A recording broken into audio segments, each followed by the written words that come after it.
सोचिए, रात के 2 बजे हैं, दुनिया सो रही है, लेकिन पेंटागन और टेल अवीव की स्क्रीन पर सिर्फ एक सवाल चमक रहा है, डू वी स्ट्राइक नाउ? बस एक बटन दबाना बाकी है और अगली सुबह सूरज एक नई दुनिया पर उगता, जली हुई, टूटी हुई और युद्ध में डूबी हुई। पिछले 48 घंटे दुनिया ने सांस रोक कर देखे, क्योंकि मिडल ईस्ट, जहां से ग्लोबल इकोनॉमी की नसों में तेल दौड़ता है, एक ज्वालामुखी की तरह फटने को तैयार था।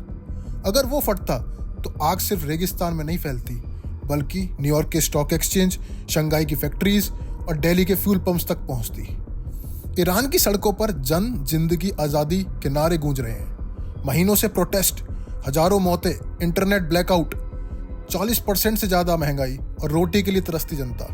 और दूसरी तरफ एक रिजीम जो सत्ता बचाने के लिए किसी भी हद तक जाने को तैयार है। इसी उबलते माहौल में व्हाइट हाउस से एक रहस्यमयी संदेश निकलता है, help is on it's way. Diplomatic भाषा में सीधा संकेत कि अमेरिका मिलिट्री एक्शन के लिए रेडी था।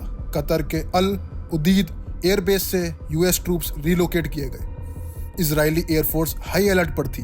पूरे मिडल ईस्ट में मिसाइल डिफेंस सिस्टम एक्टिवेटेड थे।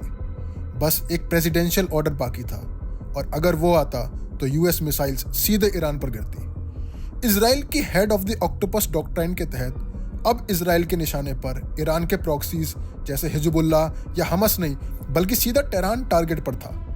यानी दुनिया फुल स्केल रीजनल वॉर से सिर्फ एक डिसीजन दूर थी। लेकिन आधी रात में यूएसए के साथ सऊदी अरेबिया, कतर, ओमान और इजिप्ट की इमरजेंसी मीटिंग में सऊदी अरेबिया ने वो लाइन बोल दी जिसने इस रीजनल वॉर को रोक दिया, our air space will not be used to attack Iran. क्योंकि उन्हें पता था अगर एक मिसाइल भी ईरान पर गिरती तो रिटेलिएशन बिजली की गति से आता, ऑयल फील्ड्स जलते, रिफाइनरीज उड़ती और पर्शियन गल्फ आग का समंदर बन जाता। स्ट्रेट ऑफ हॉर्मुज़, जहां से दुनिया का 20% तेल गुजरता है, एक ग्लोबल डेथ ट्रैप बन जाता। शिपिंग कंटेनर्स समंदर के बीच फंस जाते, स्टॉक मार्केट न्यूयॉर्क से न्यू दिल्ली तक क्रैश कर जाते और ग्लोबल सप्लाई चेन ताश के पत्तों की तरह गिर जाती।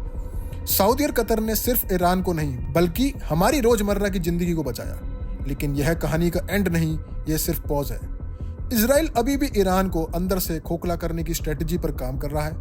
ईरान के अंदर जनता और सरकार आमने सामने खड़े हैं और अगली चिंगारी कभी भड़क सकती है। इसी तूफान के बीच भारत भी सीधे निशाने पर है। चाबहार पोर्ट में हमारा भारी इन्वेस्टमेंट है। यह हमारे लिए पाकिस्तान को बाईपास कर अफगानिस्तान और सेंट्रल एशिया तक पहुंचने का लाइफलाइन है। लेकिन यूएस सैंक्शंस ने इसके फ्यूचर पर क्वेश्चन मार्क लगा दिया है। अप्रैल 2026 तक भारत के पास वेवर है, उसके बाद क्या होगा कोई नहीं जानता। अगर युद्ध फैला तो मिडिल ईस्ट में बसे लाखों इंडियंस की सेफ्टी सबसे बड़ी चिंता होगी।